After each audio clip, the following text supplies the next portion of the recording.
नमस्कार, आप देख रहे हैं लखनऊ का अभिमान न्यूज और मैं हूं आपके साथ ज्योतिका। आइए रुक करते हैं खबर की ओर।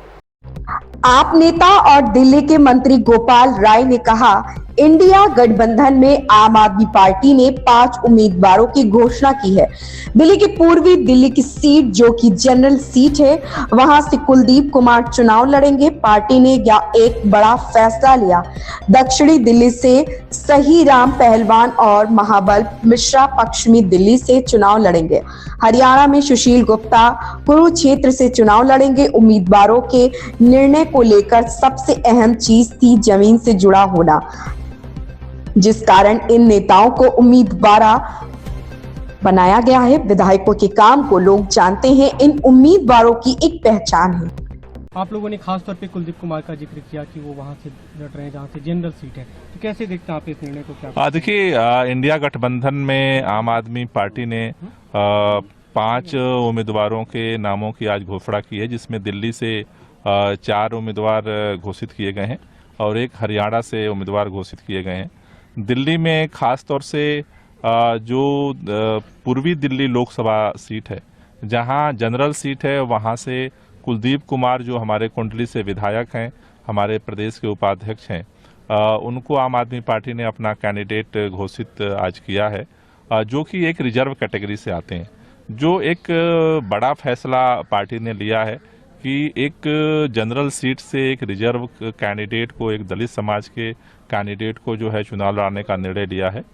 साथ ही साथ जो है नई दिल्ली से सोमनाथ भारती जी को उम्मीदवार घोषित किया है, पश्चिमी से महाबल मिश्रा जी को उम्मीदवार घोषित किया है और साउथ से सही राम पहलवान जी जो हमारे विधायक हैं, जो लगातार जमीन पे सक्रिय रहते हैं, तो जमीन से जुड़े हुए नेताओं को आज पार्टी ने निर्णय लिया है। और हरियाणा से हमारे प्रदेश अध्यक्ष और पूर्व सांसद सुशील गुप्ता जी को उम्मीदवार बनाया है, जिसका एक ही मकसद है कि मजबूती से चुनाव लड़ा जाए और इस चुनाव को जीत करके और जो इंडिया गठबंधन उसे मजबूत किया। आम आदमी पार्टी क्योंकि पहली बार दिल्ली में इस तरह से गठबंधन में चुनाव लड़ रही है लोकसभा चुनाव के लिए, लेकिन आप लोग कहते रहे हैं कि हम लोगों से सुझाव लेते हैं, जनता की राय लेते हैं। क्या कुछ क्राइटेरिया रहा आप लोगों के इस निर्णय का? देखिए, जो कैंडिडेट्स का निर्णय लिया है हमने, उसमें सबसे बड़ा क्राइटेरिया है, दिल्ली के अंदर एक बात सरेआम है कि भाजपा के 10 साल से जो सांसद रहे हैं, वो न तो जनता में दिखते हैं, न तो कोई काम करते हैं। तो पार्टी ने यह निर्णय लिया कि जमीन से जुड़े हुए जो लीडर्स हैं, जो जनता के बीच में 24 घंटे रहते हैं और जनता के लिए काम करते हैं, ऐसे उम्मीदवारों को जो है कैंडिडेट बनाया है, जो इस दिल्ली के लोगों की डिमांड थी। लेकिन आपने ज्यादातर विधायकों को ही इसके लिए चुना है। इसलिए चुना है कि उनके काम की एक पहचान है, लोग उनके काम को जानते हैं, लोगों को एक भरोसा है। क्योंकि एक ही बात लोग कहते हैं कि दिल्ली में जो भाजपा के सांसद है कोई काम नहीं करते, तो इनकी पहचान है, अपने गली मोहल्ले में काम की पहचान है।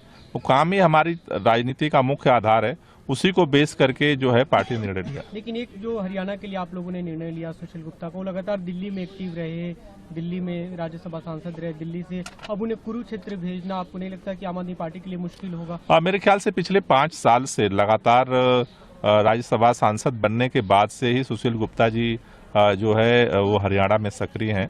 हरियाणा के आज हमारे वो प्रदेश अध्यक्ष हैं। मुझे लगता है कि उसका काफी सकारात्मक जो है वो परिणाम आएगा। इस खबर में बस इतना ही। बने रहिए लखनऊ का अभिमान न्यूज के साथ।